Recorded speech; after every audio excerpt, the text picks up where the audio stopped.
Olá pessoal, tudo bem com vocês? Então hoje a ideia é a gente vai fazer essa aulinha sobre migrações internacionais contemporâneas, né? Passar um panorama sobre os principais fatores, sobre os principais movimentos migratórios que a gente observa na atualidade, né? Por atualidade entenda-se final do século XX, começo do século XXI, né? E entender, né, de forma genérica por que eles acontecem, tá? Então aqui a gente tem um mapa mostrando os principais fluxos migratórios do final do século XX e o início do século XXI no mundo, tá? A gente mostra aí as principais zonas de destino dos imigrantes, que seriam os países em verde, né? E os principais regiões de saída de imigrantes, né? Os principais pontos de emigração do globo aí em laranja, tá? E aí os números eles vão representar também o tipo de fluxo que isso significa. Então os fluxos de número 1 significam as migrações de países pobres para países ricos. Que é aquilo que a gente já está meio, vamos dizer assim, habituado, né? Que é aquilo que a gente acha normal acontecer, né? Que são países, né, que têm más condições de vida. A gente vai para locais que têm melhores condições de vida, tá? Os países, né, os fluxos de número 2 seriam fluxos entre países ricos, né? E os fluxos de número 3 seriam fluxos entre países pobres. Que essa é uma realidade assim que foge meio, nesses últimos dois, eles foram uma realidade que foge um pouquinho assim ao nosso senso comum. A gente sempre costuma achar que as migrações elas se dão de regiões pobres para ricas em busca de melhor qualidade de vida, e não é assim, né? Como a gente já tinha comentado também, né, não é só essa busca de qualidade de vida, né, de financeiramente falando, que a gente observa no mundo hoje, tá? Então, entre os fluxos de número 1, o que a gente observa? Basicamente, né, grande fluxo da China em direção aos países ricos, que seriam a Austrália e a América Anglo-Saxônica, tá? Esse seria bastante, porque tem bastante gente lá na China. Então, o que acontece? Né? Um país de pujança econômica, né? Um país de excedente populacional, mas que não dá conta de fornecer emprego para todo mundo, e que tem uma democracia extremamente deficitária, né? Então a galera realmente sai dali, né, tanto em busca de emprego quanto em busca de exercício democrático, tá?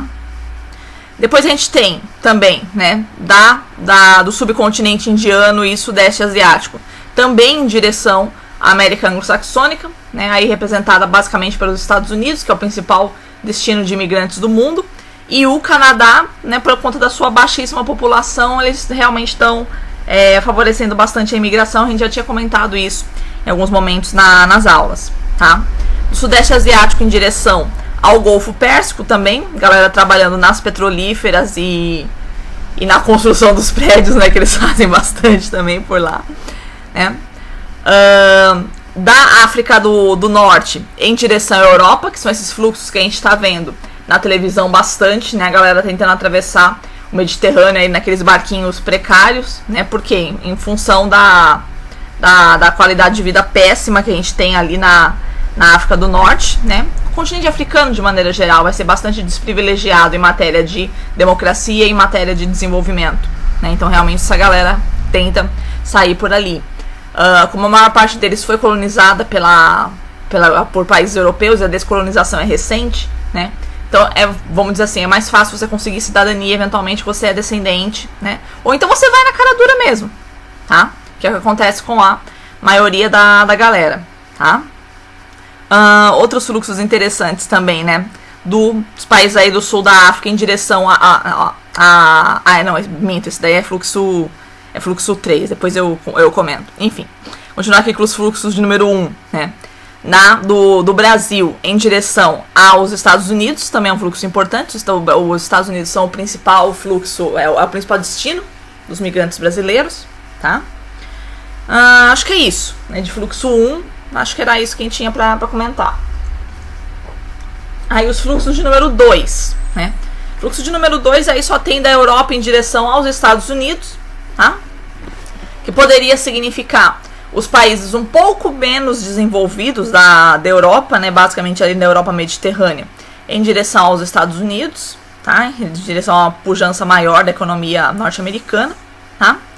E uma realidade bastante interessante que nós temos agora, esses fluxos de número 3, né, é entre países pobres. Né, porque mesmo dentre os países pobres, a gente nota uma diferenciação de condições, né, tanto de desenvolvimento quanto de exercício democrático. Tá?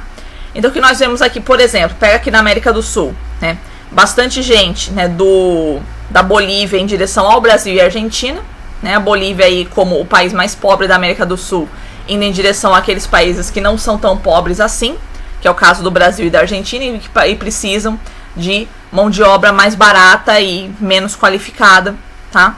Então aí a gente consegue, né, absorver bastante esses imigrantes, tá? Ali na África, dos países mais do sul da África em direção à África do Sul, mesma coisa, né? Países pobres, menos desenvolvidos, né? Em direção a um pobre que não é tão menos desenvolvido assim, que é a África do Sul, tá? E aí do chifre da África também em direção ao Golfo Pérsico, né? Mesma coisa, né? São alguns pontos de destaque dentre os países pobres, né? Que oferecem condições de emprego e de exercício democrático um pouquinho melhor, né, do que você encontra no seu país de origem, tá? Aqui embaixo tem o link para onde tem essa figura e o texto que eu utilizei para preparar essa aula, caso vocês se interessem em ler, né, todas essas explicações estão mais extensamente desenvolvidas ali, tá? Então, o que vai significar essas migrações internacionais, né? Todo tipo de migração, como a gente já tinha comentado, ela é um reflexo das diferenças dos locais, né? Ela resulta do descompasso entre a expectativa da população e o que ela encontra no seu local de origem e aquilo que ela espera encontrar no seu local de destino, né? Então, ela é sempre um contraste, né, entre o que você tem e o que você imagina que terá em outro lugar, né? Só que essa imaginação ela nunca é sem qualquer tipo de fundamento, né? Ela é baseada numa realidade, né? Então realmente você tem, né, as diferenças que existem entre os locais vão favorecer os movimentos migratórios, tá? Isso sempre aconteceu, né? Sempre os lugares foram diferentes, isso sempre aconteceu na história da humanidade, mas a gente vai ver algumas singularidades em relação aos movimentos migratórios da atualidade, tá? A gente pode considerar, né, tem a hipótese dos 3 Ds, que são os determinantes das migrações contemporâneas, né? As 3 diferenças que existem entre os locais são os determinantes desses movimentos migratórios. Então são o desenvolvimento, a demografia e a democracia. Então os movimentos migratórios da atualidade, eles são referentes a diferenças de desenvolvimento, ou seja, você tem países que são mais desenvolvidos e outros que são menos desenvolvidos. Então aqui normalmente a galera vai dos países menos desenvolvidos em direção aos mais desenvolvidos, tá? Problemas de demografia. O que seria demografia? Aquela questão do envelhecimento populacional, como a gente tinha comentado, né? Países que têm uma carência muito grande de mão de obra jovem, né, e que vão ser atraentes para a mão de obra jovem que é abundante nos países pobres, tá? Então se configurando aí como um atrativo para trabalho em face da indisponibilidade dessa mão de obra jovem para trabalhar, tá? E o terceiro D seria o D da democracia, né? Que existem países que ainda, né, na verdade são bastantes, né? Existem países que ainda não sabem o que é democracia, né? Ou pelo menos se sabem, não desejam praticar, né? Então você tem perseguições políticas, perseguições raciais, perseguições religiosas aí a rodo pelo mundo. E aí as pessoas realmente desejam, né, mudar essa realidade de vida, tá? Imigrando para outros lugares onde a democracia se exerça de forma um pouco mais plena, tá? A gente já tinha comentado em algum momento do curso o conceito de crise estrutural do capital do Istvan Messáros, tá? E que vem a ser a crise estrutural, né? Ele faz uma diferença entre crise conjuntural e crise estrutural. Grosso modo, crise conjuntural é um negócio mais passageiro, né? E crise estrutural seria um negócio mais permanente, né? Seriam soluções realmente difíceis da gente encontrar, né, no médio e mesmo no longo prazo, tá? Então ele vai argumentar que a gente tem, né, vive no mundo hoje um recrudescimento, tanto da primeira quanto da segunda contradições fundamentais do capitalismo, tá? Qual que é a primeira contradição fundamental do capitalismo, né? É essa relação que existe, né, esse dilema que existe entre as forças produtivas e as relações de produção, né? Traduzindo em termos um pouco mais compreensíveis, né, pro popular, o sistema capitalista é um sistema que, ao mesmo tempo que ele precisa da mão de obra para poder extrair a mais-valia, porque é do trabalho social não pago que se obtém o lucro, né? Então é um sistema que, ao mesmo tempo em que ele necessita da mão de obra para extrair o seu lucro, ele tenta se livrar dela, né? Substituindo por tecnologias, né, que vão fazer você reduzir o seu custo de produção, né? Só que quando você faz isso, você deixa de assalariar o trabalhador, né? Você produz uma massa de desempregados que não consome. E aí o sistema colapsa, tá? Então, essa é uma que a gente diz, é uma contradição insolúvel do sistema. Então, todas as crises econômicas vão trabalhar sempre no sentido de contornar essa realidade, né? Mas sem que isso apresente uma solução mesmo, tá? Então, o sistema que precisa, né, sempre precisa da mão de obra, mas tenta se livrar dela, tá? Segunda contradição fundamental é a necessidade de permanente expansão, né? A necessidade da reprodução ampliada do capital. Então eu invisto, obtenho um lucro e com esse lucro eu invisto mais ainda. Só que tem um pequeno problema nisso, né? Que o planeta é um só, né? Então chega uma hora que não tem mais para onde expandir, né? Então a gente já expandiu para toda a Europa Ocidental, a gente já expandiu para a África, a gente já expandiu para a China, né? Agora conquistando aí Cuba, só falta a Coreia do Norte e acabou, né? O resto do mundo já capitulou diante da força do sistema capitalista. Professora, a China não é capitalista, vai pro inferno, tá? Qualquer coisa que você pega na sua casa hoje em dia tá escrito Made in China. Tá? E são produtos de consumo, não são indústrias de base, como seria o típico aí de países socialistas. Então vai pro inferno. A China já é um país capitalista há muito tempo. Tá?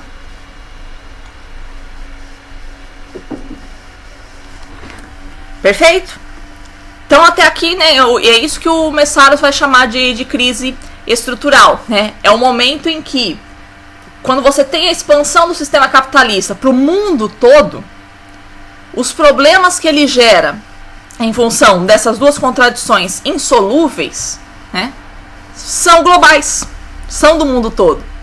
E aí a galera fica meio nessa tensão de não ter para onde correr, né? Não importa para onde você vá, os problemas são aproximadamente os mesmos, né? Variam de grau, né? Mas em termos qualitativos eles serão os mesmos, tá?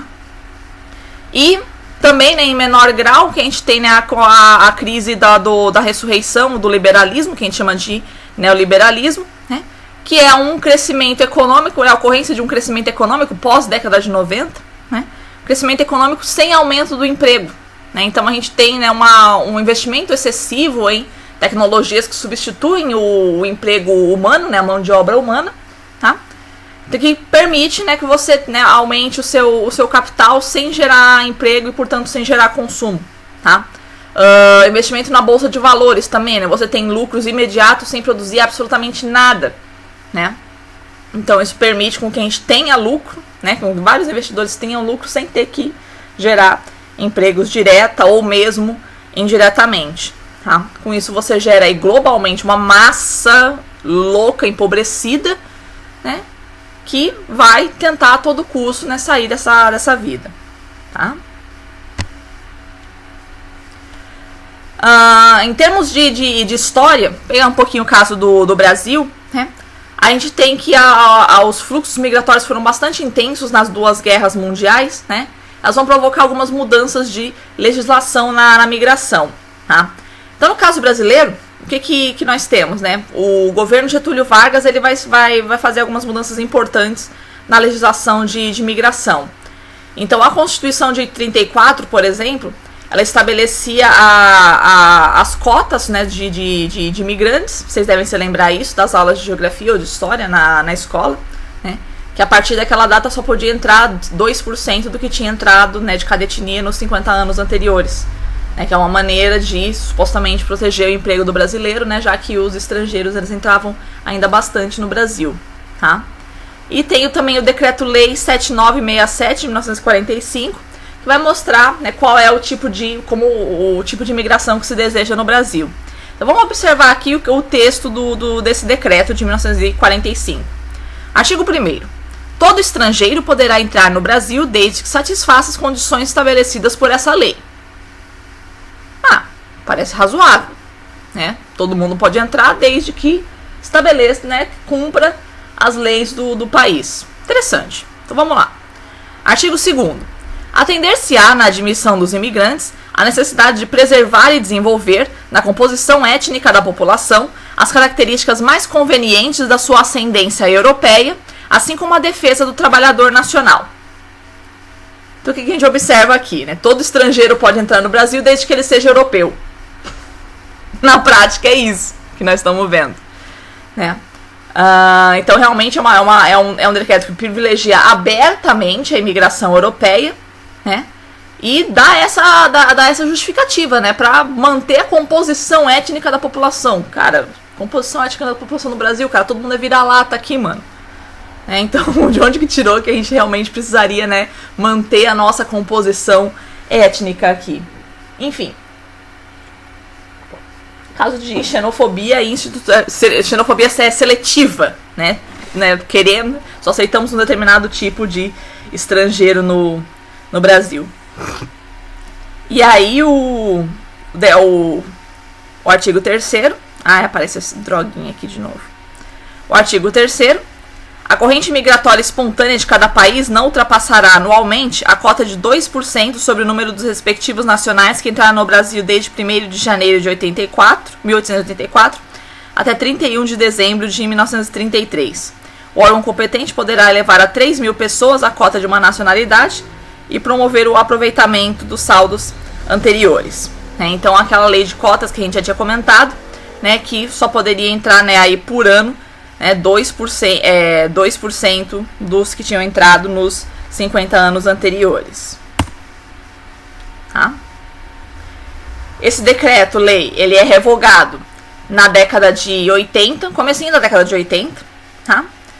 Até que com a Constituição de 88, ela vai, né, equiparar os direitos brasileiros e estrangeiros, né, no que diz respeito aos direitos fundamentais, né, de estrangeiros residentes aqui no Brasil ou de passagem, tá? Então, o artigo 5º da nossa Constituição, que está em vigor atualmente, ela vai dizer assim: todos são iguais perante a lei, sem distinção de qualquer natureza, garantindo-se aos brasileiros e aos estrangeiros residentes no país a inviolabilidade do direito à vida, à liberdade, à igualdade, à segurança e à propriedade, tá? Então, esses 5 direitos básicos aí que vão reger a vida de todos os brasileiros, né, também vão reger a vida de todos os estrangeiros, né? Então você, assim como você não pode sair matando brasileiro no Brasil, você também não pode sair matando estrangeiro, né? Então esses direitos básicos aí, eles são garantidos na nossa Constituição. Então a gente fazia aquela diferença, né, aquela diferenciação bem clara que a gente tinha, né, de brasileiro e estrangeiro nas constituições anteriores. Essa aqui não vai existir mais isso, né? Os direitos fundamentais, né, podem ser, são, né, os direitos fundamentais são de todos, né, dos brasileiros e dos estrangeiros, e aí todos os direitos básicos, os direitos comuns, né, ter uma carteira de trabalho, por exemplo, né, o estrangeiro pode adquirir enquanto permanecendo aqui no Brasil.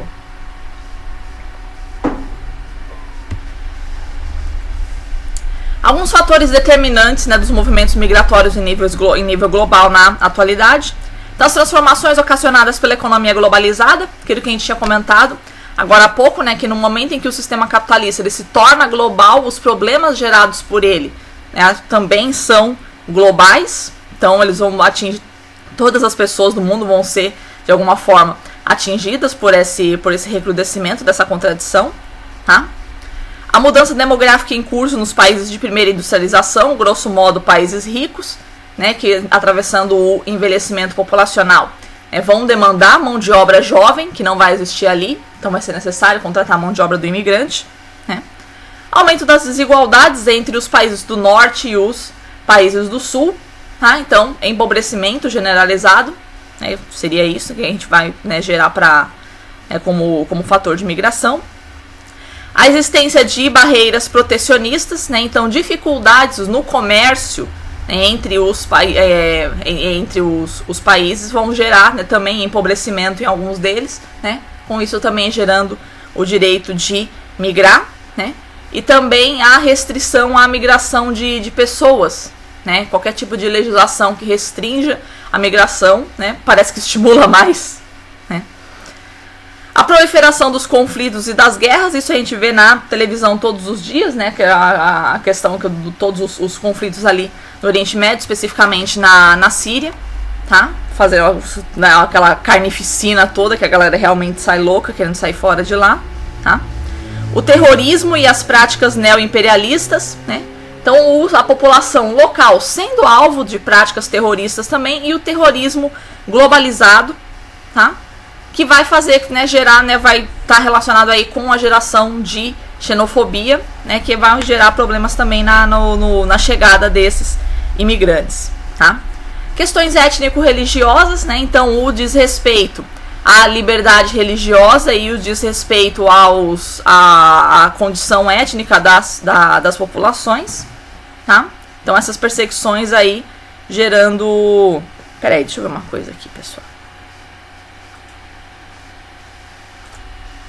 Bom, enfim, não consegui identificar o que é esse negocinho aqui tá piscando, mas terminar a aula depois eu vejo isso, tá?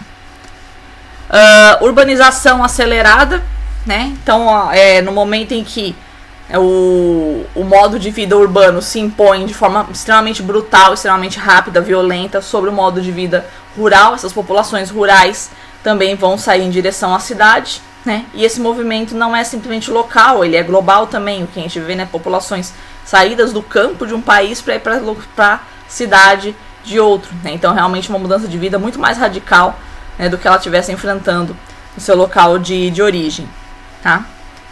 Coisa bem genérica, a busca de novas condições de vida nos países centrais por trabalhadores da África, Ásia e América Latina, né? Então os grandes continentes aí, ou subcontinentes, produtores de pobreza, galera, né, em direção às regiões mais tradicionais de desenvolvimento, seriam os países do norte.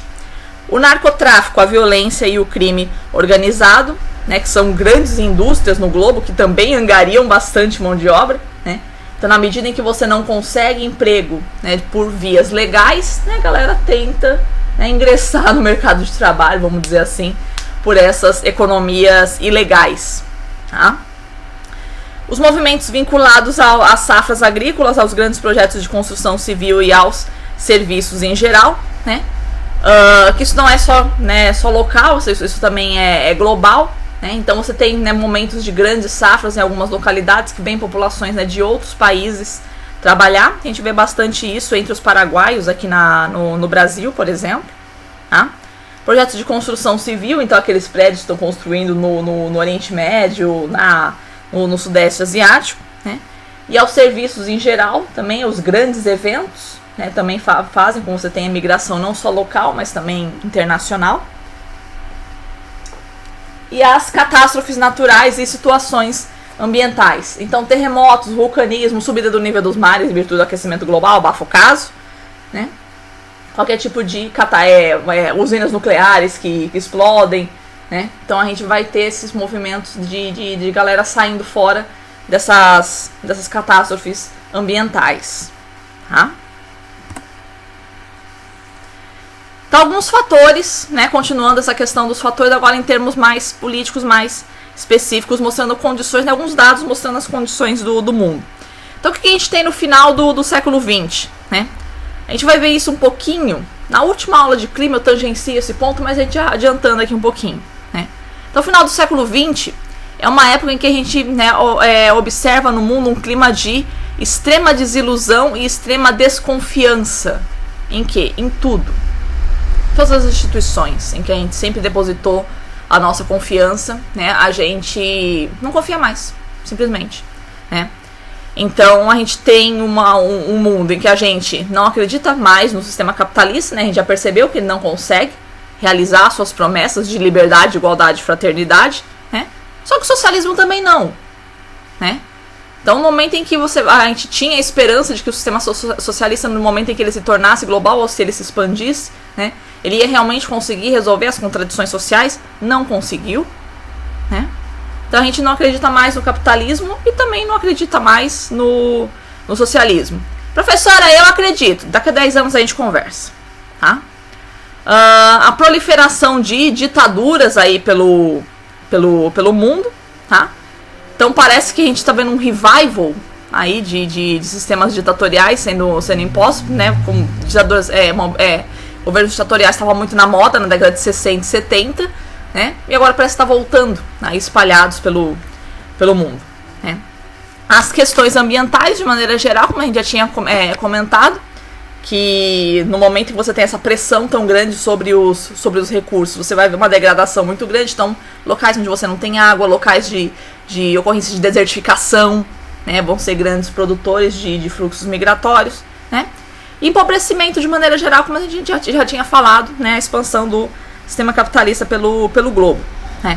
Então, o que nós temos, né? É um clima de desconfiança em todas aquelas instituições em que a gente confiava antes, né? Desconfiança na política, desconfiança na religião, desconfiança na família, né? A gente não tem pra onde correr. Esse é um mundo que a gente realmente não acredita em nenhum tipo mais de soluções coletivas, vamos dizer assim. Não diria globais, né? Mas seriam coletivas, né? De grupos de pessoas se unindo para resolver alguma coisa. A gente não acredita mais nisso, né? Nesses grandes coletivos, né? No sistema político, nos sistemas religiosos, por exemplo, né? Então a gente parte para onde? A gente parte para a solução individual, né? Já que a gente não tem esperança de que a política vai mudar, o que a gente faz? Tenta salvar o nosso, né? A política não vai mudar mesmo, esse lugar vai continuar sendo sempre essa mesma droga, então o que eu tenho que fazer é sair fora, né? A gente não tem mais essa esperança, a gente vai lutar e vai conseguir melhorar isso, né? A gente parte então para a solução. No momento que você não tem mais esperança na solução coletiva, a gente parte então para a solução individual, tá? No caso aí a migração. Vou explorar um pouquinho mais esse ponto, né, mais para frente da aula, mas guardem isso, né? A gente vive um momento de desesperança nas soluções coletivas, né, e busca então a solução, a saída individual. A gente tinha comentado também na aula 8, né, sobre aquela parte introdutória de migrações, que o sistema capitalista globalizado é um sistema que garante mais direitos ao capital do que ao ser humano. Então, o capital, o investimento, tem livre entrada em qualquer lugar, né, mas o ser humano não.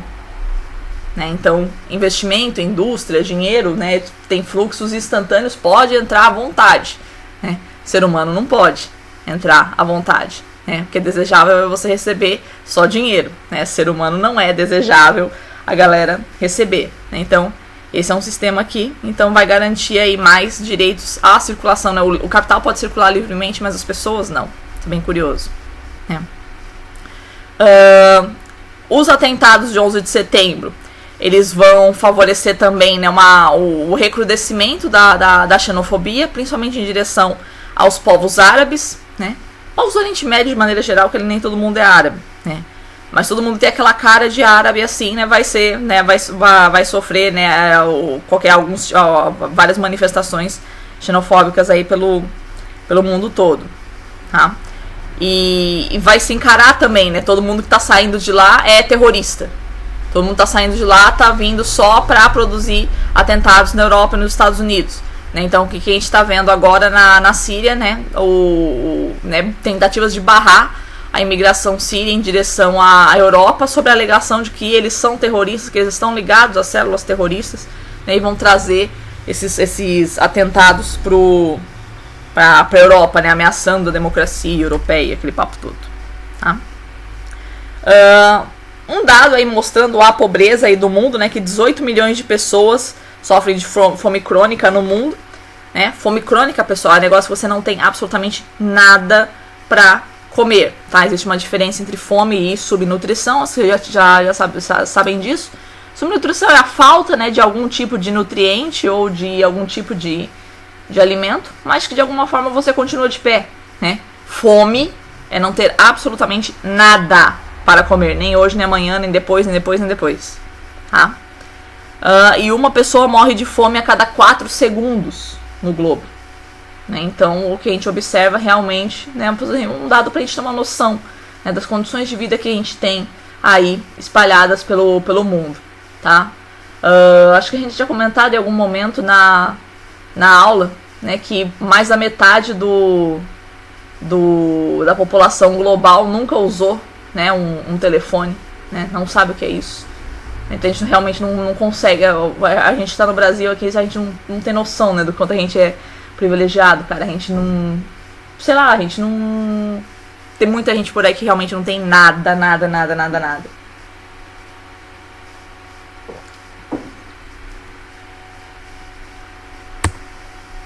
Uma citaçãozinha aqui do Robert Kurz, né? É preciso deixar de dar explicações do tipo: o ser humano sempre fez guerras e sempre migrou. Isso não ajuda a compreender este fenômeno que é inédito e nunca ocorreu em tão alta escala como agora, né?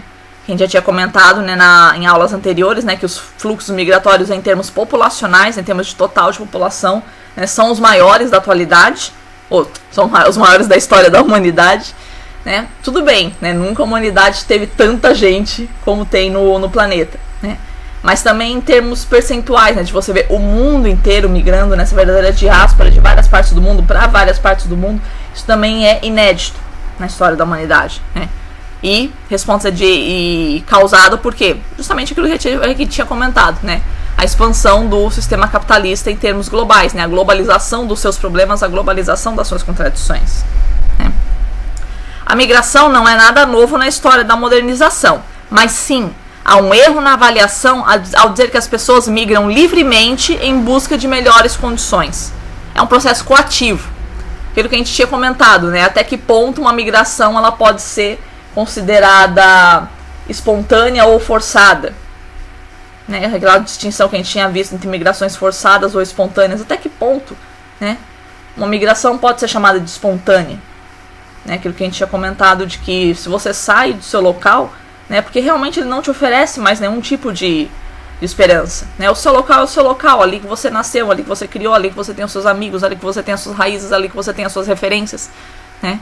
Então até que ponto esse desejo de migrar seria realmente espontâneo, né? Até pode ser, né, para 1-2% dos imigrantes, mas para a maioria a gente poderia realmente dizer que é forçada mesmo, né? Então é um processo coativo. Os pobres são livres para vender sua mão de obra, porém fazem isso porque não têm condições de controlar a sua existência.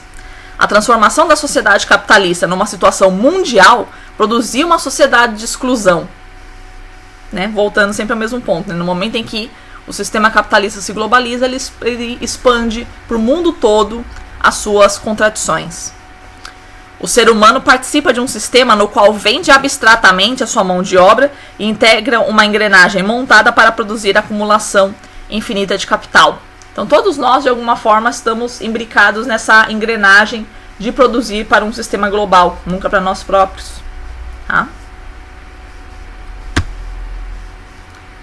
Outros dados aqui também, né? Então a gente tem cerca de 3% da população mundial vivendo fora do seu país de origem, na atualidade, tá?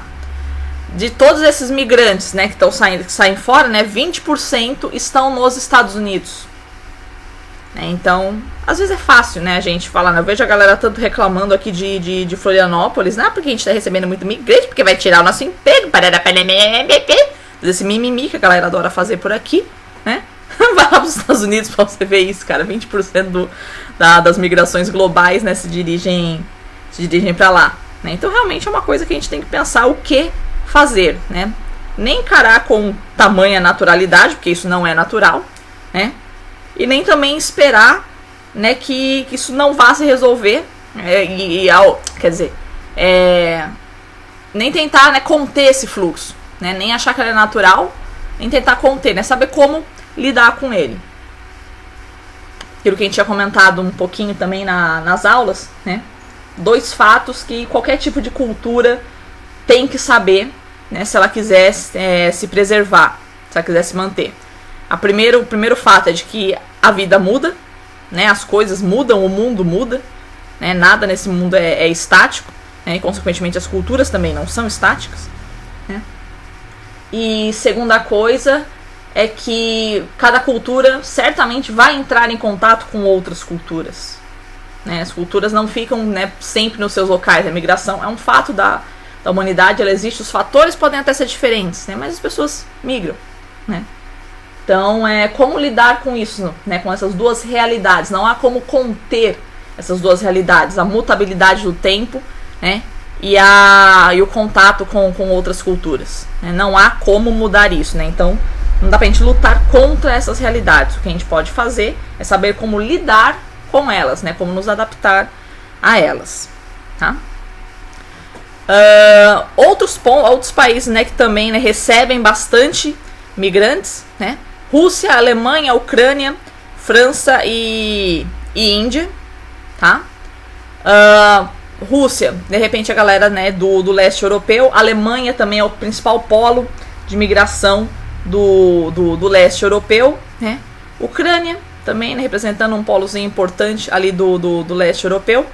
França, um polo importante da Europa Ocidental, né, de boa parte da África, né, metade da África fala francês, quase metade da África fala francês, né, são ex-colônias da França, então vai ser um polo de bastante atração ali também, né. E Índia, né, países mais pobres ali do entorno, Bangladesh, Myanmar, Nepal, tá, também é, né, um fluxo importante localmente. Países aí que tiveram, né, saldo negativo de população em todas as décadas, né, de 1950 a 2000, e depois uma listinha de países de saldo positivo, ou seja, saldo negativo, países que estão sempre perdendo população, né, e saldo positivo, países que estão sempre ganhando população. Então, os países de saldo negativo na segunda metade do século XX: México, Cuba, Bolívia, Colômbia, Bulgária, Polônia, Bangladesh e Índia. Tá? O que esses países todos têm em comum, né? Pobres, ou então, né, aqueles países mais pobres ali do leste europeu, né? Um pobre peronomútil, mas é pobre ainda, que seria a Bulgária e a Polônia, tá? E sempre com algum importante polo atrativo por perto. Então, no caso, México e Cuba, né, Estados Unidos. Bolívia, Colômbia, Brasil, se bem que tem bastante colombiano indo para os Estados Unidos, sempre teve, né, bastante colombiano indo para os Estados Unidos também, né? Bulgária e Polônia em direção à Alemanha, né? Bangladesh indo para a Índia, né? E a Índia indo para tudo quanto é lugar do mundo. Ah, tem bastante gente por lá, então realmente, né, a desvalorização da mão de obra vai ser talvez bem maior. Em questão de direitos humanos também, né? E países de saldo positivo. Lembrando uma história de Índia agora, que é interessante de contar. Tive uma aluna, né, que o pai dela era amigo do Saddam Hussein, né? E como amigo pessoal, ele fazia parte ali dos grupos étnicos que eram perseguidos pelo Saddam, mas como era amigo, o Saddam mandou ele sair fora do país, né, senão ele inevitavelmente seria alvo da perseguição do regime, né? E esse cara veio pro Brasil, né? Então era um iraquiano aqui no Brasil. E a mãe dessa menina era indiana, né? Uma indiana católica, que sofria perseguição ali por parte dos muçulmanos, dos hindus, dos budistas, né? De todo aquele caldeirão religioso que é a Índia, e também veio pro Brasil, né? Então essa menina tinha um rosto muito interessante, assim, aquela cara de árabe, com aquele cabelo de indiana, assim, muito bem louco, assim, mostrando o tipo de mistura que a gente consegue fazer, né? Um iraquiano com uma indiana se encontrando no Brasil. E os dois vítimas de perseguição, né? E aí, em termos de saldo positivo na segunda metade do século XX. Então, Estados Unidos, França, Canadá, Suécia, Israel, Austrália e Costa do Marfim. Então, todos eles representando polos de desenvolvimento, né, globais ou locais, né? Então, fácil, né, países mais desenvolvidos: Estados Unidos, França, Canadá, Suécia e Austrália, tá? Israel, né, importante da migração, né, dos judeus do mundo todo, né, em direção a Israel a partir da sua fundação em 48. e a Costa do Marfim como um importante polo africano, né, na exploração de minérios. Tá? Um dado curioso, né, que alguns países podem apresentar totais altos, tanto de imigração quanto de emigração. Né? Então tem muita gente saindo e também tem muita gente entrando, né? Que é o caso da Índia. Né? Muita gente sai da Índia e muita gente chega também. Né? Ela é um polo tanto repulsor, né, da população de lá, como ela é um polo atrator para locais ali que são muito piores às vezes. Né? E a galera vai em busca, né, de um país que é BRIC, né? Tem bastante desenvolvimento também. Outro destaque que nós temos também, né, o grande crescimento das migrações no interior da América Latina. Tá? Então, antigamente, a natalidade também, né? Mas o sonho da galera era sempre ir para os Estados Unidos. Que os Estados Unidos é vida, que os Estados Unidos é emprego, que os Estados Unidos é tudo de bom. Né? Mas chega uma hora em que a coisa começa a dificultar, né? Então não é mais tão fácil assim a gente entrar nos Estados Unidos, né? As barreiras, né, que eles colocam aí cada vez mais crescentes, essas restrições à imigração, né? E a própria dificuldade da língua, né, de ser uma cultura bastante diferente da nossa, que a gente não está muito acostumado, né? Um pequeno parênteses aqui com relação à cultura norte-americana, né?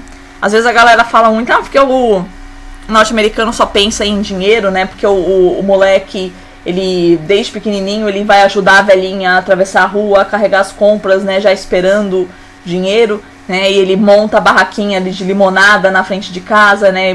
Buscando dinheiro, né? Também tinha muito desse tipo de preconceito, até que eu tive um amigo na USP que morou lá como imigrante legal, como construtor, né? E aí ele realmente conseguiu entender a cultura norte-americana. A ideia é o seguinte, né? É uma cultura que estimula o trabalho, né? Uma cultura louca por trabalho desde cedo, né? Estimula o moleque a ser um investidor aí desde cedo, né? Ele conseguir ganhar o seu dinheiro desde cedo. Por que isso, né? Uma maneira de você educar as crianças para mostrar que ela não precisa roubar se ela conseguir dinheiro, para ela conseguir dinheiro, né? Então as próprias pessoas, né, você dá um troquinho, né, para ela te ajudar a atravessar a rua, né? É como se todo mundo se pusesse de acordo de que aquilo é necessário, né, para que aquele moleque não se sinta estimulado a roubar. A ideia de que ele pode sim, né, se ele quiser ter o seu dinheirinho para comprar um saquinho de pipoca, alguma coisa assim, né, desde pequenininho, ele consegue, né, ele consegue obter esse dinheiro sem precisar roubar, né? Outra coisa, a gente vive numa sociedade de dinheiro, né? Então não dá pra gente falar, o norte-americano ele faz tudo com interesse em dinheiro. Cara, o dinheiro é o reconhecimento pelo seu trabalho, né? Não é uma coisa boa você ajudar a velhinha a carregar as compras? Isso não é trabalho? Isso é trabalho, né? Isso tem que ser reconhecido, né? Então não adianta, vai dar um tapinha nas costas, obrigada, né? Não, né? O dinheiro, a gente vive nessa sociedade, né?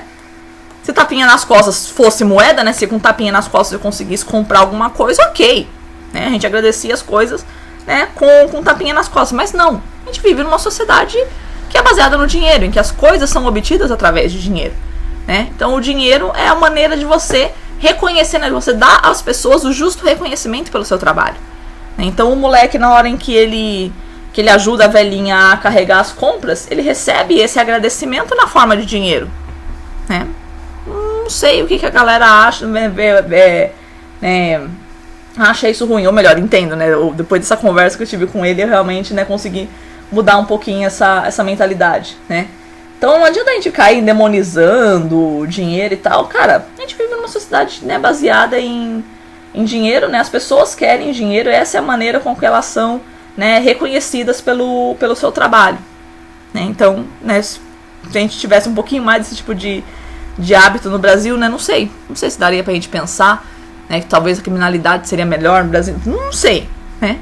É simplesmente uma cultura diferente, né? Só que a gente odeia culturas diferentes, então deixa pra lá, deixa eu continuar essas divagações aqui.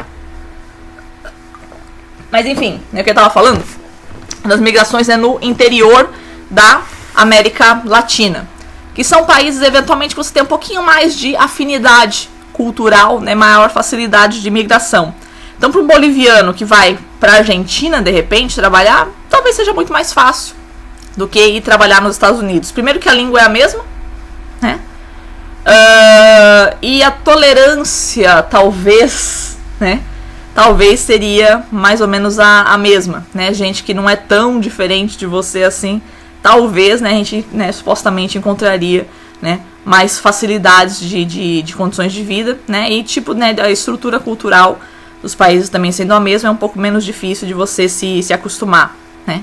E o fato de você ter na América Latina também alguns polos de desenvolvimento importantes, né? Então o Brasil e a Argentina se destacando aí, né? Sendo atrativos para os países mais pobres aí da América do Sul. Então não precisa ter todo o transtorno de ir para os Estados Unidos, né? Você pode melhorar um pouquinho de vida assim, né? Indo para um lugar que não é tão distante, né? Nem em termos geográficos, nem em termos culturais, tá? Aproximadamente, né, então 15 dos 20 milhões de imigrantes da América Latina vivem nos Estados Unidos, né? Então só 75%, né, dos imigrantes da América Latina vão para os Estados Unidos. Então a gente tem um crescimento, né, dessa migração, né, entre países pobres na América Latina, mas ainda de longe, né, o grande alvo são os Estados Unidos, sendo 40% ilegais, né?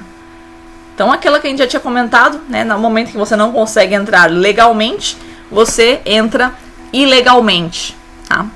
Mas por que vai-se tanto para os Estados Unidos, né? Não é só, né, o desejo, né, a esperança, porque eles são um país desenvolvido, então a gente realmente consegue, né, ter mais condições de vida lá, né? A gente espera ter melhores condições de vida lá.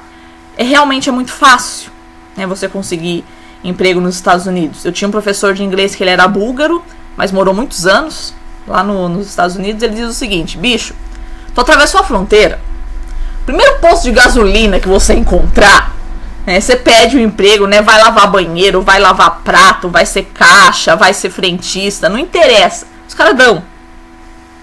Eles dão emprego pro imigrante. Então é muito fácil a gente falar, porque eles, né, eles não tentam conter a imigração. Cara, qualquer tipo de serviço subalterno, vamos dizer assim, né, que a galera não quer executar, chama o imigrante, né? Então realmente é muito fácil. Se você está disposto a fazer qualquer coisa, é muito fácil você encontrar emprego nos Estados Unidos, né? Então é muito fácil a gente falar que os imigrantes vêm roubar os nossos empregos, esse papo idiota todo que a gente tem que aguentar todos os dias, né? Mas você não está disposto a fazer o serviço que o imigrante faz, né?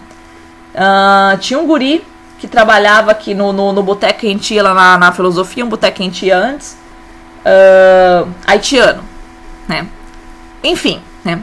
O guri trabalhava das 7 da manhã até as 4 da tarde no Angelone, como repositor de mercadoria, né?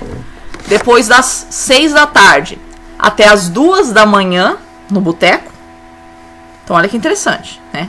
7 da manhã às 4 no Angelone, depois das 6 da tarde até as 2 da manhã no boteco. Então ele tinha para ir para casa, dormir e voltar para estar no Angelone de novo das 2 até as 7. Então, com sorte, né, se ele dormisse, né, no emprego, ele ia dormir 5 horas por noite, né? Isso de domingo a sexta, essa rotina. Aí você pensa, mas pelo menos o sábado, né, um dia por semana o cara descansava, né? Não, ele dava aula de francês. Aí eu pergunto pra você, né, é realmente esse cara que tá roubando o seu emprego? Porque eu não conheço ninguém, né, brasileiro, nativo, pelo menos do meu círculo de amizades, né, que estaria disposto a levar uma rotina de metade do sacrifício que esse cara fazia. De trabalhar nesse ritmo, nessa carga horária, né, de você ter aí, conseguir só dormir 5 horas por... Que 5 horas por noite? 5 horas, né, da saída de um emprego para ir para outro durante a noite e ainda trabalhar direto no final de semana. Então realmente, né, não sei de onde que a galera fala, porque ele vem roubar esse povo vem roubar os nossos empregos. Eles vêm ocupar vagas de emprego que você não está disposto a pegar. Não tem nada de estar roubando emprego, não. Tá? E é isso que acontece nos Estados Unidos, né?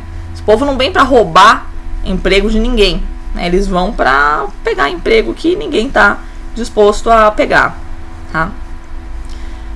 Em termos globais também, a importância das remessas financeiras. O que são as remessas financeiras? O dinheiro que essas populações, que essas pessoas, né, que vão, né, que moram fora, né, mandam para suas famílias, né? Por isso que elas trabalham tanto, né, para conseguir, né, não só sobreviver no país novo, mas também para mandar dinheiro para a família, tá? Em termos de dados, né, o Brasil, né, é um país com 3 milhões de emigrados, né? Nós somos um país de saldo negativo de imigração, a gente tem mais gente saindo do que entrando, né? Então aproximadamente 3 milhões de brasileiros vivem fora do país, né? Principalmente, né, já é Japão e Estados Unidos e alguns países da Europa, tá? Um outro destaque que nós temos também, passar para vocês, o conceito de migração de cérebros, tá? Que em inglês o nome é brain drain, tá? Que seria a migração de cérebros. Migração de cérebros é a migração que existe de mão de obra altamente qualificada, tá? Mas que não encontra oportunidades nos seus países de origem, tá? Não é uma mão de obra qualificada comum, assim, né? A população realmente de QI muito elevado, né, que já tem um talento natural, né, e que consegue se destacar na sua área, tá? Grandes destaques que nós temos no mundo como exemplos de imigração de cérebros, né, basicamente o pessoal da China e da Índia, sabe aqueles nerdinhos que com 12 anos de idade encontrou a cura do câncer, né, esse tipo de gente assim, né, que em países de elevado contingente populacional sempre tem uma quantidade maior, né? A proporção de gente com QI muito elevado, né, sempre vai ser a mesma nos países, mas quando você tem, né, um país com 1 bilhão e 300 milhões de habitantes, realmente tem bastante gente nessa condição, né? E aí esses nerdinhos, eles realmente, né, eventualmente conseguindo uma bolsa de estudos, né, para um país mais rico, né, ele não tendo condição de se desenvolver no seu país, ele vai se embora. Então, qualquer um de vocês que fosse embrenhar por ciências naturais, né, para ciências humanas nem tanto, mas para ciências naturais, né, na hora que você começar a fazer, né, o TCC, o mestrado, o doutorado, você vai ficar estupefato com a quantidade de nomes, né, aquele jeitão, Xing Ming Ling, né, esses nomes de chineses e de indianos, né, que você vai encontrar em artigos científicos, né, trabalhando com equipes, né, de cientistas norte-americanos. Então, realmente, essa galera, né, que sai fora, né, que aproveita uma oportunidade de estudar nos Estados Unidos, né, e aí vai fazer carreira lá e não volta mais, tá? Então, alguns países que são destaque, né, em termos de exportação de cérebros no mundo, né, são a China e a Índia, né, motivos, né, de eles terem realmente, né, uma população mais expressiva, né, e de terem também uma espécie de tradição, vamos dizer assim. Tem uma galera que, vamos dizer assim, o gosto cultural mesmo, né? Então, chineses e indianos são extremamente apaixonados por matemática, né? Então, para ciências exatas, eles vão ter vamos dizer assim, esse talento, né? Assim como o brasileiro, parece que o brasileiro tem talento para futebol, vamos dizer assim, né? Os chineses e indianos têm talento para matemática. Então, realmente, eles aproveitam meio que essa vocação cultural, né? Já se sentem estimulados culturalmente a isso, né? E aí vão se embora, tá? Então, China e Índia, né? O Brasil também se destaca bastante como exportador de cérebros, tá? Irã, Vietnã, tá? Um pouquinho a Rússia, tá? Mas basicamente esses 5 aí que são os mais importantes, né? China, Índia, Brasil, Irã e Vietnã, tá? Que são países que você tem, né, uma certa tradição cultural para ciências exatas. Tá? Outras áreas do conhecimento a gente também considera como migração de cérebros, que vai ser a exportação de artistas, tá? Então também muitos artistas indo de um lugar para outro, e esportistas também, né? Então o Brasil também se destacando como um grande exportador de cérebros na área do esporte, né? Então nas áreas da ciência, da arte e do esporte, essa população que não encontra oportunidades, ou pelo menos que sonha com oportunidades melhores em outros lugares do globo, tá? Isso é o que a gente chama de exportação de cérebros, tá? Essa mão de obra extremamente qualificada e com um talento natural.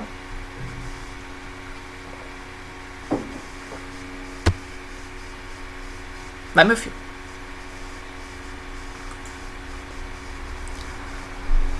E paralelamente a isso, então, né, a galera querendo migrar no local de destino, a galera vai colocar, né, restrições à imigração, né?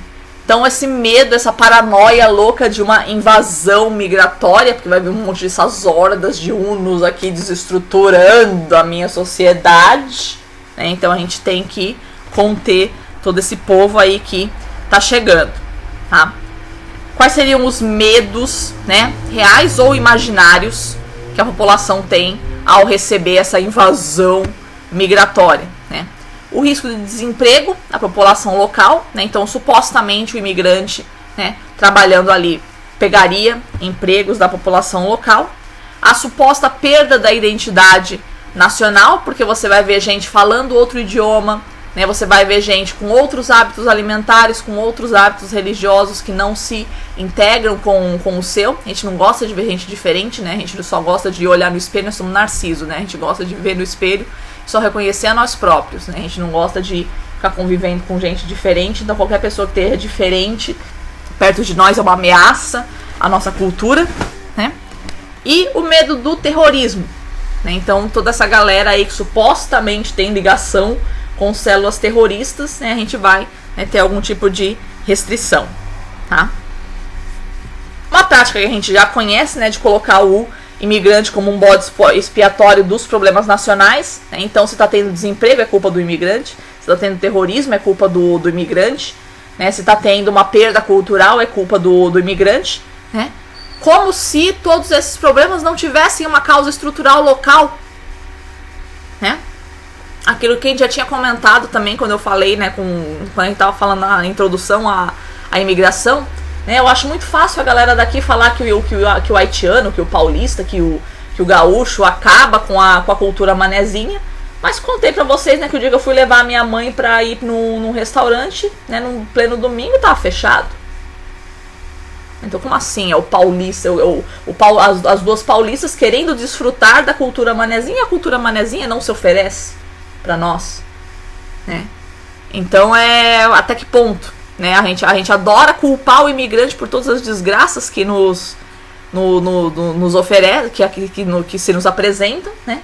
Mas não consegue olhar para o nosso próprio rabo, né? Até que ponto a gente mesmo trabalha, a gente mesmo não permite que a nossa cultura seja esfacelada, né? Em função da presença do imigrante ou não, né? A única diferença é que quando a gente, né, a gente está esfacelando a nossa cultura e não tem nenhum imigrante por perto, né, a gente não consegue perceber, né, que existem, que a gente está num mundo diferente. A partir do momento em que vem um imigrante, né, que você vê outra cultura, é aí que você começa a enxergar a sua. Dei aquele exemplo daquela indiazinha ali do Xingu, né, contei pra vocês isso em aula, né, que ela via a diferença de ritmo de trabalho que tem entre os homens e as mulheres, mas achava aquilo perfeitamente normal. Porque ela não conhece uma cultura, né, que tenta igualar o ritmo de trabalho dos homens e as mulheres, que é o caso da nossa. Então, enquanto você não toma contato com outras culturas, né, todos os defeitos da sua te parecem perfeitamente normais. É só no momento em que você toma contato com outras culturas que você começa a enxergar a sua própria e, às vezes, até tentar criar uma identidade que não existe, né? Você tenta criar uma identidade a partir do momento que você entra em contato com uma outra cultura, né? Então é muito fácil a gente olhar, né, a chegada de uma cultura e dizer que ela está desestabilizando a nossa, quando nós próprios já estamos desestabilizando a nossa cultura há muito tempo e só não tínhamos percebido isso, né? Então, colocando aí o migrante como bode expiatório dos problemas, né? Voltando àquele ponto, né? Como se a decisão de migrar ela fosse realmente espontânea, né? Como se todo mundo tivesse migrando, porque realmente está afim. Não, ninguém está afim de migrar, né? Você migra porque você é impelido por uma desesperança na sua situação original, tá?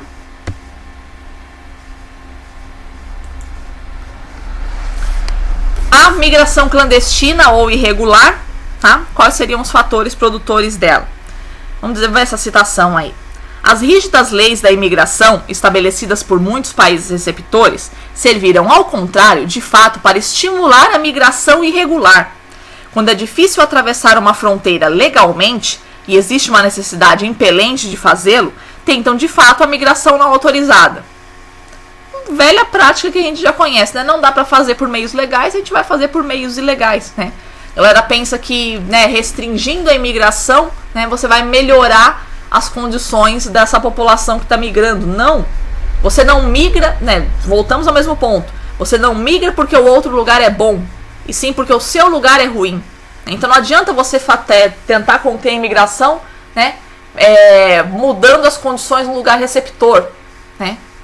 E sim no lugar expulsor, né? Teria que ser melhoradas as condições no lugar expulsor para permitir que aquela população ficasse lá. Se você simplesmente fecha a porta e não faz nada com os outros locais, né, os locais repulsores, né, a migração vai continuar. E se ela não continuar por meios legais, ela vai continuar por meios ilegais, não tem jeito. Né? Quando as pessoas estão despojadas de seus direitos, como os migrantes em situação irregular, é fácil explorá-los e maltratá-los, e ao mesmo tempo obter benefícios econômicos à custa delas.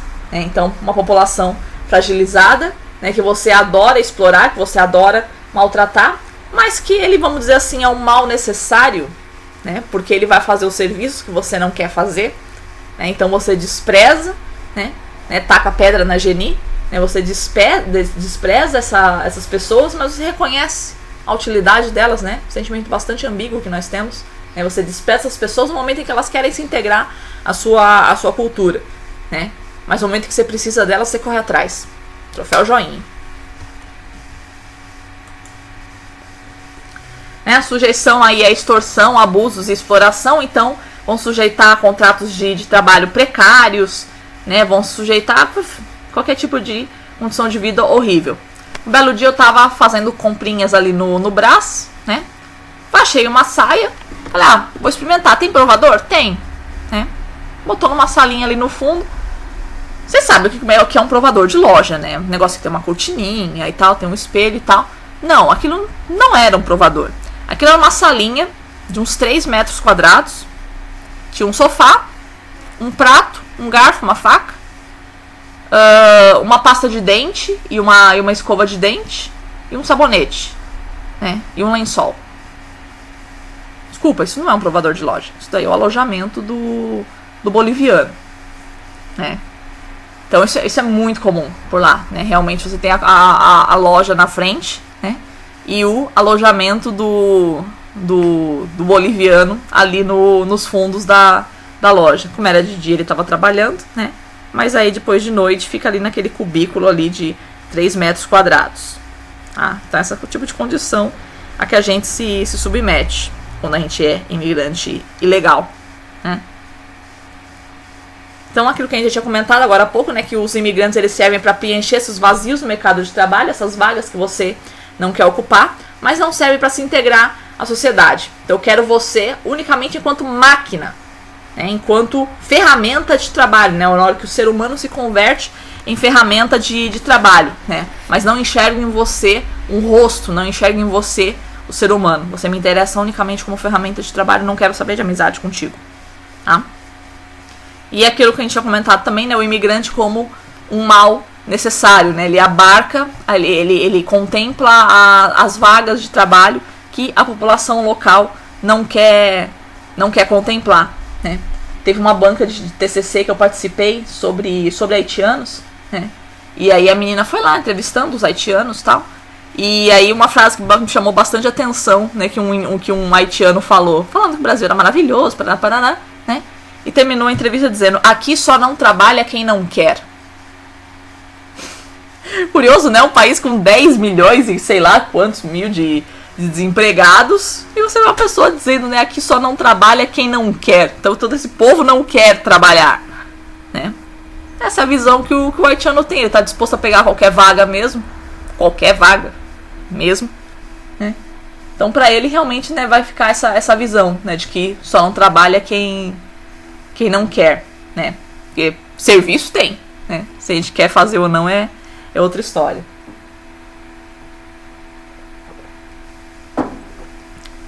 Destaque para o tráfico de pessoas, né? Então as pessoas também como máquina, né, enxergada como ferramenta, como mão de obra, né, no sentido mais estrito mesmo, né, como ferramenta. Seria no caso da exploração sexual, a escravidão e a semi-escravidão e a remoção de órgãos, que é realmente você enxergar uma pessoa realmente só como um objeto mesmo, como ferramenta da sua satisfação, tá? Em termos de exploração sexual, né, o grande destaque, né, as grandes fornecedoras de prostitutas do mundo são o leste europeu e a Índia, tá? Então as mulheres empobrecidas dessas regiões, né? Então leste europeu, né, população bem empobrecida, bem sem condições ao longo da história do mundo socialista, mas ainda hoje permanecendo, né? E na Índia também, né, muito desemprego por lá. E excedente populacional e a própria condição da mulher, né?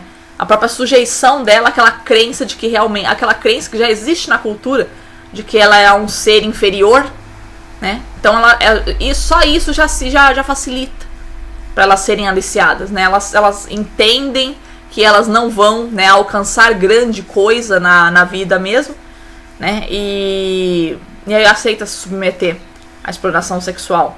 Daquele desenho que eu tinha comentado com vocês, a Mena, tem um capítulo que chama The Girls Came Back, né, que ela vai falar sobre essa questão da exploração sexual indiana, né, das meninas que vão se prostituir fora, né, e aí a comunidade tenta trazer elas de volta, tá? E o grande importador de prostitutas no mundo é a China, como a gente já tinha comentado, né, uma população, né, um déficit muito grande de população feminina, né, então a gente, né, vai trazer as meninas de outras localidades, né? Então basicamente aí, né, do leste europeu e da Índia, né, também, né, pelo próprio atrativo delas, né, são etnias diferentes, né, que, vamos dizer assim, fazem sucesso na China, tá? Mas é esse descompasso bem grande. Então uma cultura que não valoriza a mulher, são culturas que não valorizam a mulher, né, que permitem com que elas já, vamos dizer assim, saibam, né, que elas seriam seres inferiores, né, que aceitam se submeter a esse mundo de promessas aí que na verdade se revelam verdadeiros pesadelos, tá? Continuando aí, já a gente pegou esse gancho aí da questão feminina, né? Esse texto que eu estava recomendando ali para vocês no começo da aula, ele também trata da questão da feminização da imigração, né? Ponto interessante para a gente pensar, porque a gente sempre imagina, né, que imigração de mão de obra, historicamente isso foi um papel masculino, né? Então o homem ia para fora, mandava dinheiro para família em casa, tá? Isso ainda é uma realidade, a maior parte dos migrantes ainda são homens, né? Só que cada vez mais, né, diminuindo essa proporção, né? Cada vez mais aumentando a proporção de mulheres, né, fazendo parte desses fluxos migratórios, tá? E o grande destaque nesse fluxo aí de longe é a migração da América Latina para os Estados Unidos, né? Cada vez mais, né, o destaque da participação feminina desse movimento migratório, tá? Para a Europa também, né, mas como a América Latina, né, a maior parte da migração vai para os Estados Unidos, né, então em termos numéricos, né, vai ser bastante significativa essa feminização da imigração para os Estados Unidos, mas também bastante crescente em direção à Europa, tá? Por que isso, né? Quais são os fatores que fazem a mulher migrar? Então a reunificação familiar, então é aquele homem que já está lá fora e ela acompanha, tá? De longe, o principal ali, as demandas trabalhistas, né, que é aquelas profissões que a nossa cultura incorpora como profissões femininas, que seriam a limpeza, né, a faxina e o cuidado das crianças e idosos. Então as mulheres vão para lá para serem cuidadoras ou babás. Se você considerar que a gente está falando de Europa, né, vai ser bastante importante o cuidado com os idosos, né, então essa mão de obra é extremamente necessária por lá, tá? E as motivações individuais, né? Então aquela mulher que quer trabalhar, aquela mulher que quer crescer, aquela mulher que quer alçar a sua independência, isso hoje em dia é muito mais fácil, né? A mulher já se sente mais à vontade para não precisar constituir família para sobreviver, ela conseguir dar conta por si própria da sua sobrevivência, né? Vai sozinha mesmo, né? Vai trabalhar por desejo próprio, né? Sem ter realmente, né? Aqui não tem condições, não, né? É realmente um desejo individual, né? Isso também é bastante crescente nos dias de hoje, tá? E aqui uma coisa que a gente já tinha comentado também em aulas anteriores, essa citação, vamos dar uma lidinha nela. Para livrar-se do peso do trabalho doméstico, as mulheres dependem da comercialização deste trabalho e compram os serviços das mulheres mais pobres a preço baixo. E em nossa sociedade globalizada, são as trabalhadoras migrantes do Sul que estão liberando cada vez mais as mulheres do Norte desse peso. Então aquilo que a gente tinha comentado, né? Para cada mulher emancipada existe uma mulher regredida, né? De que a gente deixa o trabalho doméstico, né? A mulher que se orgulha de bater no peito e dizer que é uma mulher emancipada, ela deixa de fazer o trabalho doméstico e o que ela faz, né? Com esse trabalho doméstico que tem que ser feito, né? Entrega para outra mulher. Assim fica bem fácil. Assim fica bem fácil a gente fazer a emancipação feminina, né? A gente deixar de cumprir as nossas tarefas, né? E mandar outra mulher cumprir no nosso lugar. Então a gente trabalha o dia todo, né? Porque afinal de contas, porque a mulher tem que trabalhar, tem que se emancipar, paraná, né? Mas o trabalho de casa, né, que tem que ser feito, ela entrega pra outra mulher, né? Pagando um salário baixíssimo por isso. Então ela ganha horrores, né? Trabalha fora para ganhar horrores, né? E deixa a casa aos cuidados dela, os filhos ao cuidado dela, né? Eventualmente o marido, né? Aos cuidados dela, né? Mas esse caso a gente omite, né? Não sei por quê que a gente rejeita esse estigma da dona de casa, né? Uma mulher, né, emancipada não pode fazer os serviços domésticos. A mulher, ela tem que executar o trabalho, né, fora de casa, e o trabalho dentro de casa ele tem que ser negligenciado. Então, cuidado com a casa, cuidado dos filhos, não é coisa de mulher moderna, né? A mulher moderna, emancipada, ela trabalha e esquece, né, a sua vida doméstica. Eu nunca entendi onde que isso é incompatível. Eu nunca entendi onde que o serviço doméstico é inferior ao serviço fora, né? E uma coisa que a gente já tinha comentado e eu reforço, né? Fora de casa, você é plenamente substituível. Teu chefe não encara você, mas você é mulher e você tem que ficar, você é uma batalhadora, não interessa. Na hora que tiver uma crise, ele vai te cortar, né? Ou mesmo, né, qualquer tipo de fator, né? Hoje eu tô afim de mandar embora alguém. Não seja por isso, né? Você vai ser mandado embora, né? Então, no mercado de trabalho, você é perfeitamente substituível, né? Dentro da sua casa, você é absolutamente insubstituível, né? Então, uma coisa pra gente pensar, né? Quais seriam as nossas prioridades aí, tá? Mas, continuando, né? Então, esse mesmo movimento que a gente observa cotidianamente na nossa sociedade, né? Da mulher que se emancipa às custas da escravização de outra, né? Isso acontece em nível global também, né? De nações de mulheres que não querem mais trabalhar em casa, né, entregam esse serviço de casa para as mulheres de países pobres, né. Todavia, isso traz consequências significativas para a relação entre as mulheres. O progresso de um grupo de mulheres dá-se às custas da desvantagem de outro grupo de mulheres. Bem interessante isso, né. Então, aquilo que a gente tinha comentado, né, para que uma mulher se emancipe, ela precisa, né, fazer regredir outra. Porque no processo de livrar outras mulheres desse peso, as trabalhadoras domésticas migrantes do Sul comumente é negado o direito de cuidar da sua própria família.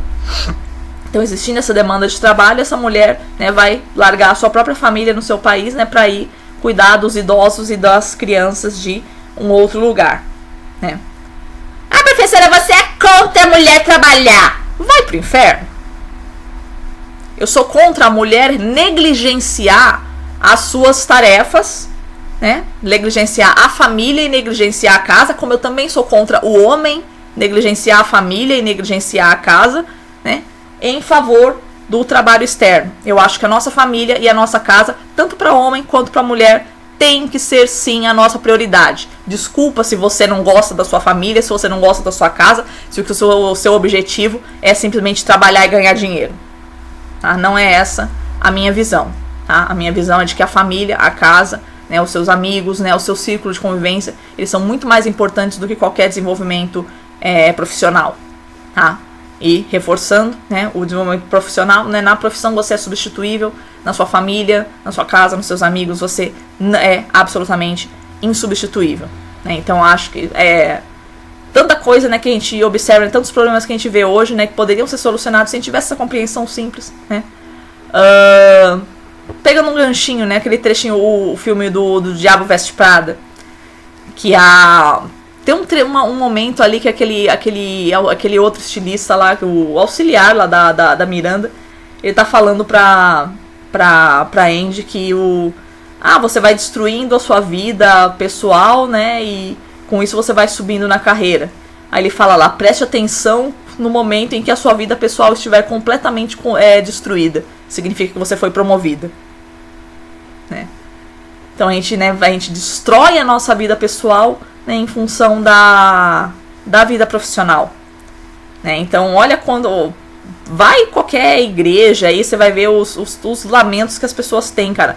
Porque meu filho usa droga, porque meu marido não se interessa mais por mim, né? Porque eu tô cheia de dívidas, eu não tenho mais controle sobre a minha família, né?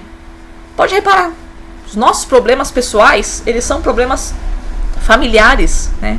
E até que ponto eles não foram criados, né, por uma negligência que nós tivemos, né, com a nossa vida familiar, né, em função de ficar sempre privilegiando o trabalho, né? Então realmente eu não sei que tipo de emancipação é esse, né, de que você simplesmente negligencia a sua vida pessoal, a sua vida familiar em função de uma vida no trabalho. Eu não sei onde se entregar de corpo e alma ao trabalho profissional, ao trabalho externo, vamos dizer assim. Não sei onde você se entregar de corpo e alma a alguém que está lá só para explorar a sua mão de obra, né? Isso é emancipação, né? De você largar todos os pequenos prazeres da vida doméstica, né? Não sei até que ponto largar esses pequenos prazeres da vida doméstica e se entregar de corpo e alma ao trabalho é emancipação, tá? Mas, para quem acha, tenta a sorte. Questão dos refugiados agora, né?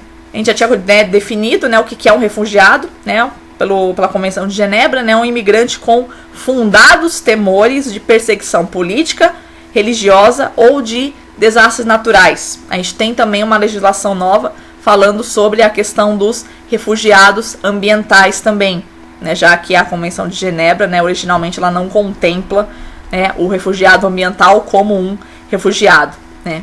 Mas o ponto central aqui, né, seria fundados temores, né, ou seja, realmente, né, a situação tem que estar realmente grave no seu local de origem, tá? Com o fim da Guerra Fria, a gente teve uma dificuldade maior, né, da recepção desse tipo de imigrante, tá? Por quê? Porque quando você tem, né, dois blocos, né, ideologicamente opostos, né, eles se ajudam mutuamente, eles ajudam, né, as nações, né, do seu bloco.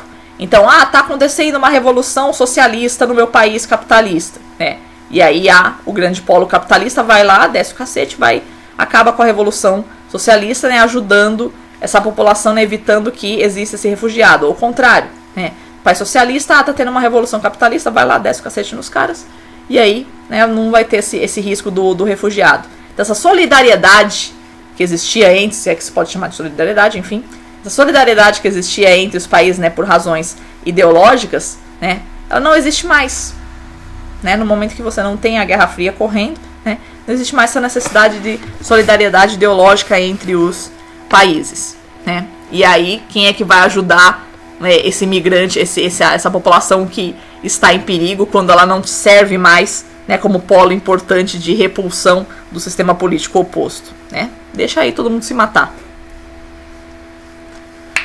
O aumento da intolerância e da xenofobia a partir dos ataques de 11 de setembro, com toda a população do Oriente Médio, todas elas encaradas como terroristas, tá? A dificuldade de a gente conseguir, né, do refugiado provar que ele está ameaçado, que muitos países eles vão necessitar de uma prova de que você está sendo ameaçado, então só vai aceitar você emigrar no momento que matarem seu pai, sua mãe e sua irmã. Na hora que matar meu pai, minha mãe e minha irmã, eu já tô morta também, então não tenho porquê, né? Não tem mais porquê, né, sair, tá? Destaque para a questão feminina, no caso dos refugiados, né, o alto índice de estupros entre essa população feminina de refugiados, né, extremamente vulnerável à violência sexual.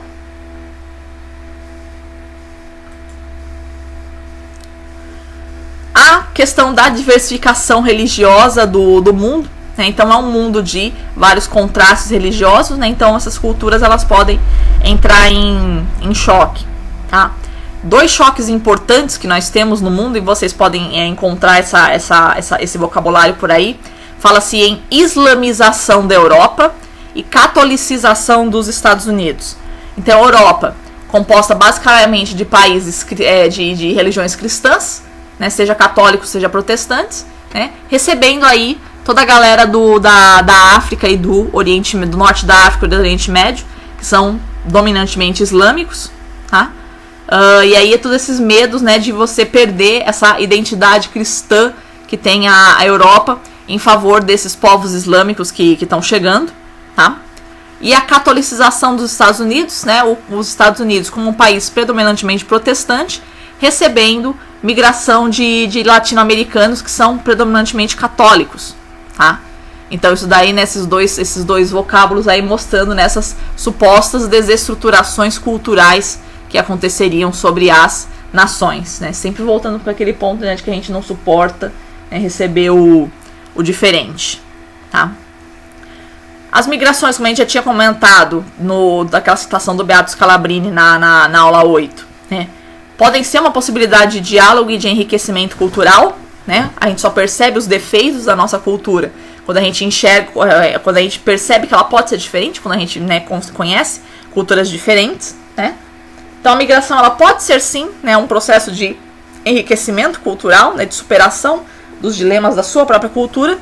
Isso se você for uma pessoa suficientemente esclarecida, que não é o caso da maioria da humanidade, né? A maioria da humanidade não quer saber de enriquecimento cultural, né? Vai ser então a migração, né, esses choques culturais vão ser fonte aí de preconceitos e de conflitos, né? A importância da integração do migrante, né? Aquilo que a gente tinha comentado, né? Que todas as culturas têm que saber que o tempo muda e que ela entra em contato com outras culturas. Então, qual seria o ideal, né? A gente excluir tanto os modelos de assimilação como os de marginalização. O que seria isso, né? Nem tentar incluir plenamente o migrante. O que seria incluir plenamente o migrante? Fazer ele incorporar a sua cultura. Então, o cara que é islâmico, ele vai se converter ao cristianismo. O cara que fala árabe, ele vai ter que falar francês. O cara que come quibe, ele vai ter que comer macarronada, né? Ou seja, você matar a cultura do cara, né? Então, isso seria essa assimilação plena, né? O cara realmente perder a sua cultura. Nem isso é desejável, né? Como também a marginalização não é desejável. Então, você continua aí falando árabe, você continua comendo quibe, né? Você continua aí sendo islâmico e eu fico no meu canto e a gente não se bica, né? Isso também vai ser produtor de conflitos. Então, tanto a morte da sua cultura como a marginalização da sua cultura, ela vai ser fonte de conflitos, né? Como que a gente resolve isso, né? É a ideia de você aceitar as diferenças, né? De você conseguir conviver, né? De você conseguir estabelecer um diálogo. E aquilo que a gente, né, falou com relação à indiazinha, né? Use a outra cultura para perceber aqueles defeitos que você tem. Um outro ponto que a gente tinha comentado em aula também, né, que eu, né, tangenciando esse assunto, né, eu tinha falado para vocês, né, para ler pelo menos um livro do Paulo Coelho, A Vida, para você poder meter o pau com categoria, né? Mas a ideia, né, de que ouça o seu inimigo, nem que seja para aprender a criticá-lo mais, né? Mas a ideia também é que é um pouco menos radical. Ouça o seu inimigo para poder enxergar os seus defeitos. Quem disse que você é perfeito, né? Então é só no momento em que você se abre para o diferente que você pode conseguir enxergar os defeitos da sua cultura ou até mesmo as suas qualidades, né? É possível que você, na hora que você compare-se com outras culturas, você enxergue que sim, que a sua cultura tem uma série de qualidades que você mesmo não tinha enxergado antes, né? E começa a valorizar um pouco mais a sua cultura graças ao contato que você teve com uma cultura, né, diferente, tá? Então o contato com outras culturas, que é inevitável, ele é sim fonte de enriquecimento cultural, basta a gente saber usar, né? Sem ser aqui um discurso demagógico, então, não, porque tem que integrar o imigrante. Não é essa que é a questão, cara. É que, tipo, culturas diferentes existem, né? Culturas diferentes entram em contato, né? O que a gente tem que saber é como lidar com isso, né? Como lidar com esses fatos, já que esses fatos são imutáveis, tá? E a questão dessa aldeia global, que é cada vez mais individualista, né? Onde a gente, né, tem esse desafio de lidar com a alteridade. O que é alteridade? Né? O colocar-se no lugar do outro, né? Sentir o que o outro sente, tá? Que a gente estava falando, né, no começo da aula, de que a gente vive um momento histórico de desesperança nas soluções coletivas, né, e o retorno às soluções individuais. Retorno? Não saberia dizer se é retorno ou se é, sei lá, né, de busca de saída pelas soluções individuais, né, que seria, por exemplo, a migração, né. Então essa desesperança, né, que a gente não acredita mais nos grandes sistemas coletivos e fica só no eu. Então é o que eu quero, é o que eu penso, né, e eu posso falar, tá? Essa cultura do eu, né, que a gente se sente na liberdade de fazer tudo o que a gente quer, né, nessa cultura em que a gente não se importa mais com o coletivo, porque o coletivo não se importa mais com a gente, então a gente, né, responde também não se importando mais com o coletivo. Então a gente acha que a gente pode fazer tudo no nível individual. Então desde aquela pessoa que expressa um discurso de ódio no Facebook, né, disfarçando isso de liberdade de expressão, né, justificando isso como liberdade de expressão, né, até qualquer tipo de manifestação, né, de assassinato de estrangeiros que você observa, né, dos países ricos em relação aos países pobres. É sempre o discurso do eu, né? Então, eu tô aqui para me preservar, já que eu não tenho ninguém que consiga me preservar, né? Que consiga me auxiliar. Não sei se estou sendo muito clara nisso, mas o que eu quero dizer é que a gente vive essa cultura do primado do eu e o outro que se dane, né? Então, eu posso fazer tudo, eu posso falar tudo, né? E não quero saber do que o outro pensa, né? Isso é uma coisa muito mais, cada vez mais crescente na nossa sociedade. A gente se sente no direito de expressar e de destilar todo o nosso ódio, porque afinal de contas o nosso ódio é o nosso ódio, né? Então tudo aquilo que é meu, que é autêntico, eu posso expressar, né? Nem que isso signifique, né, um malefício pro outro, tá? Tem um filme, como é que ele chama, meu Deus? Eu vi esse final de semana. A Soma de Todos os Medos, tá? Um pedacinho ali que ele vai comentando, né, sobre a questão do nazismo, né? Ele faz alguma crítica ali, né, sobre o contraste entre o capitalismo e o socialismo, e fala dessa terceira via, que foi o nazismo, que apareceu na década de 30, mais ou menos, né? Basicamente, né, como sistema político, porque as bases dele já sempre estiveram aí na história da humanidade. E aí ele vai contrastando, né, dizendo que naquele momento histórico do nazismo, todo aquele ódio precisava ser personificado na figura de um líder.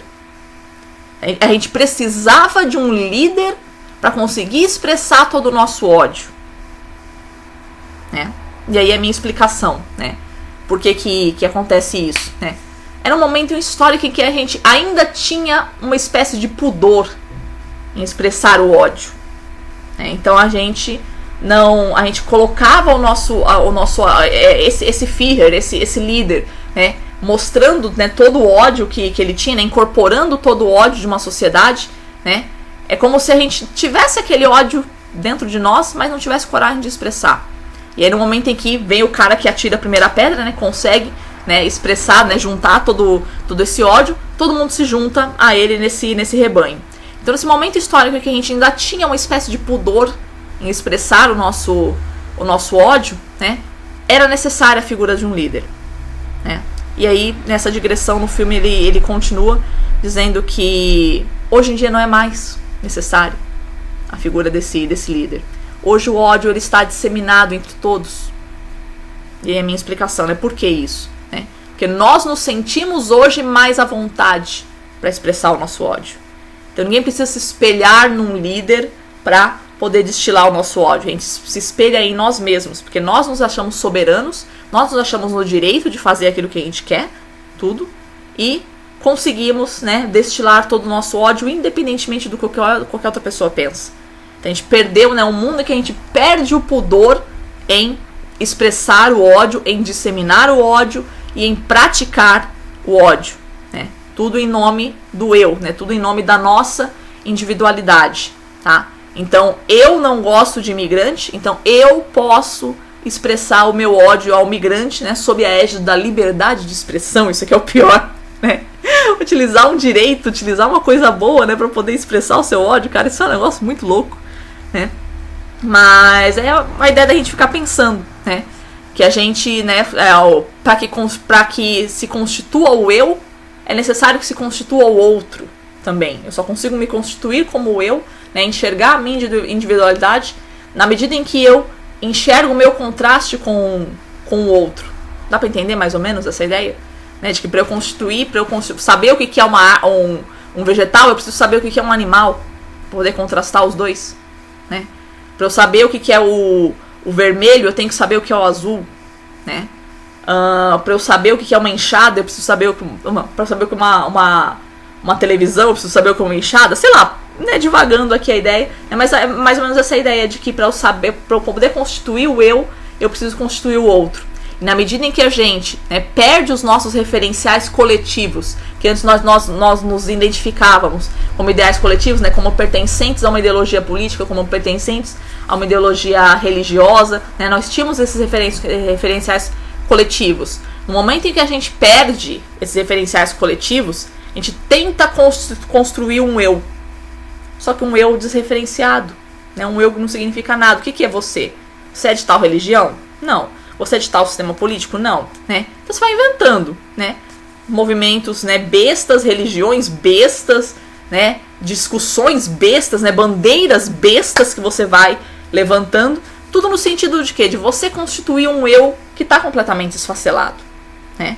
E assim como você tem tentativas bestas de constituir um eu, você tem também tentativas bestas de constituir o outro, né? De rotular o outro. Então, assim como você é um eu idiota, né, você rotula o outro de idiota, né?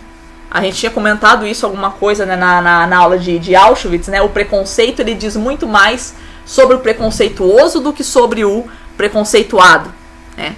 Então, no momento em que você constitui para si próprio uma identidade completamente distorcida, sem referenciais, você também constrói para o outro uma identidade distorcida e sem referenciais, né? Então, assim como o outro não tem pátria, o outro não tem religião, o outro não tem apego a nada, você também não, né? Só que você acusa o outro, né? Você acusa ele de não ser um ser humano quando você, né, deixou de ser humano às vezes antes dele, né? Então esse que é o grande dilema que a gente vive na nossa sociedade, né? A tentativa de construção de um eu completamente esfacelado, né?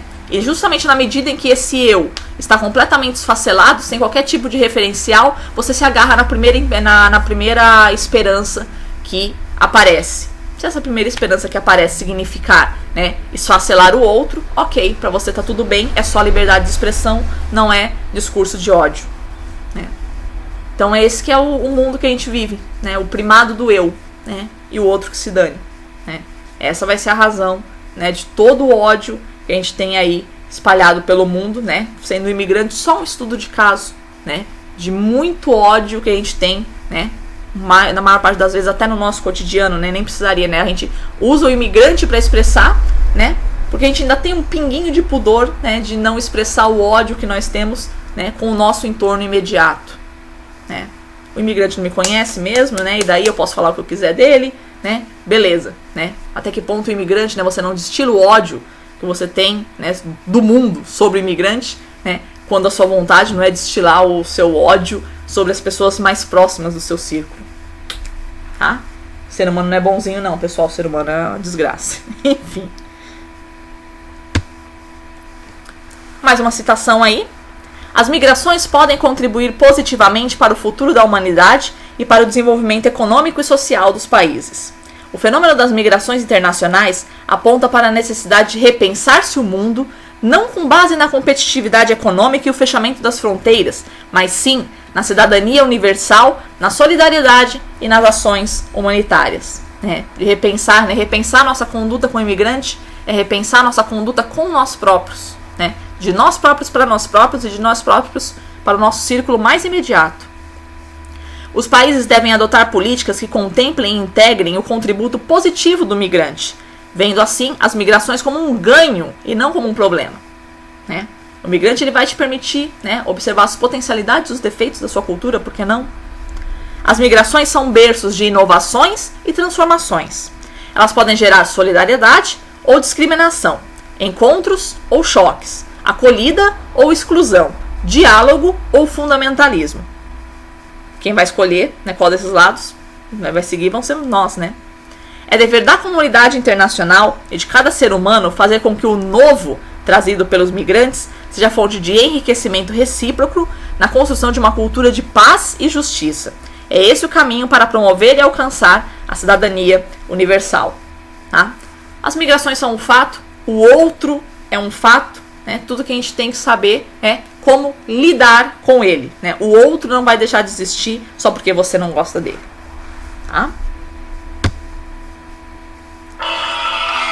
Encerrando aqui então, pessoal, tem um exercicinho para vocês, Discuta a ideia dos 3Ds motivadores das migrações internacionais e o que é migração de cérebros e por que ela ocorre. Fechou então? Então a gente na próxima aula a gente retorna para a aula 9, que eu não ministrei ainda, que ela é um pouco mais longa, Qualquer tipo de dúvida que vocês tenham aí, pessoal, só entrar em contato. Perfeito? Beijo a todos, pessoal. Até!